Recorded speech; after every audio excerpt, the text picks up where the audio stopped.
নবীজি বলেন আবার সব উম্মত জান্নাতে প্রবেশ করবে আবা উম্মত ছাড়া।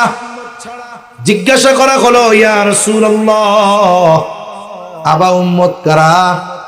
নবীজি বলেন, মান আতাআনি দাখালাল জান্নাহ ওয়া মান আসানি ফাকাদ আবা।